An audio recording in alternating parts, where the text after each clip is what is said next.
This is from the first chapter. It's called Where Do Old Birds Go to Die?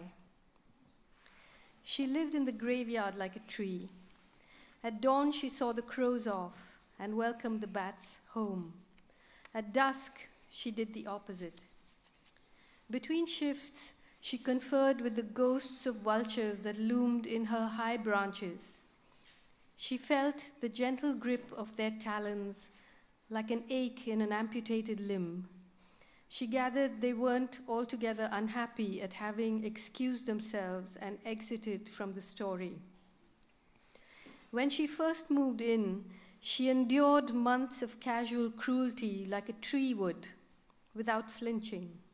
She didn't turn to see which small boy had thrown a stone at her, didn't crane her neck to read the insults scratched into her bark.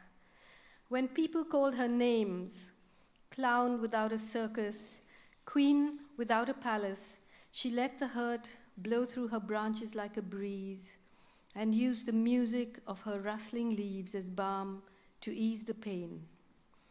It was only after Ziauddin, the blind imam, who had once led the prayers in the Fatehpuri Masjid, befriended her and began to visit her that the neighborhood decided it was time to leave her in peace.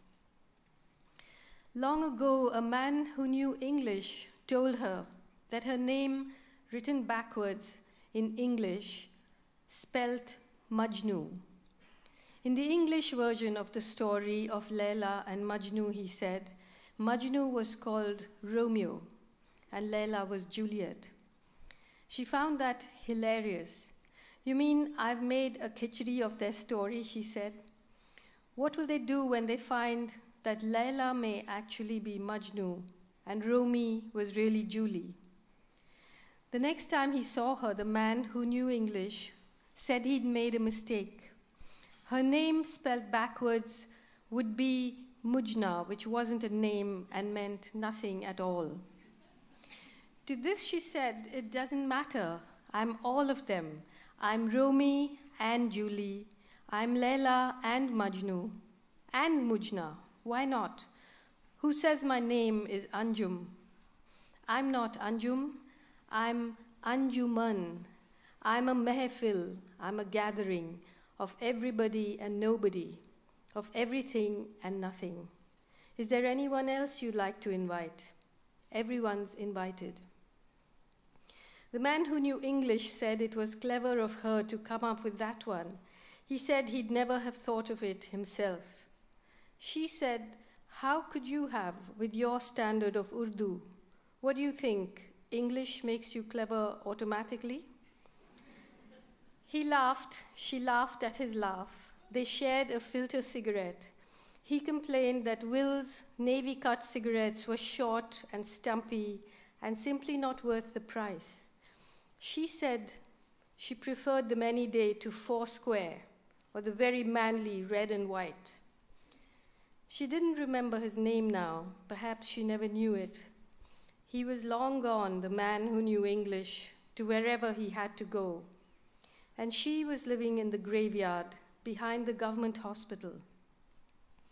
For company, she had her steel Godrej Almira in which she kept her music, scratched records and tapes, an old harmonium, her clothes, jewelry, her father's poetry books, her photo albums, and a few press clippings that had survived the fire at the Khwabgah.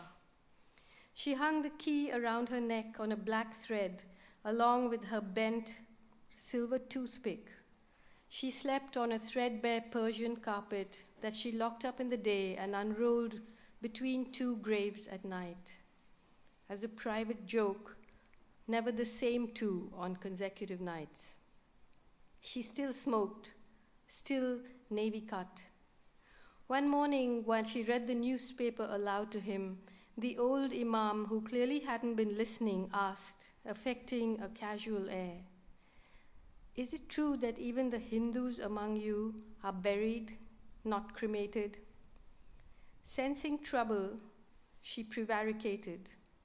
True? Is what true? What is truth? Unwilling to be deflected from his line of inquiry, the Imam muttered a mechanical response. Such Khuda hai, Khuda hi sach hai. Truth is God, God is truth.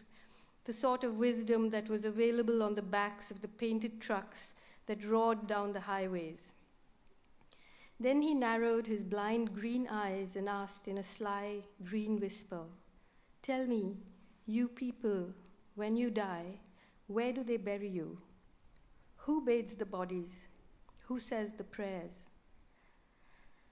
Anjum said nothing for a long time, and then she leaned across and whispered back, untree-like, "Imam Sahab, when people speak of color, red, blue, orange, when they describe the sky at sunset or moonrise during Ramzan, what goes through your mind?"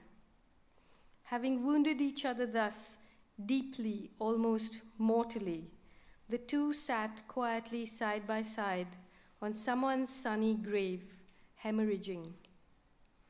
Eventually, it was Anjum who broke the silence. "You tell me," she said. "You're the Imam Sahab, not me. Where do old birds go to die? Do they fall on us like stones from the sky? Do we stumble on their bodies in the streets?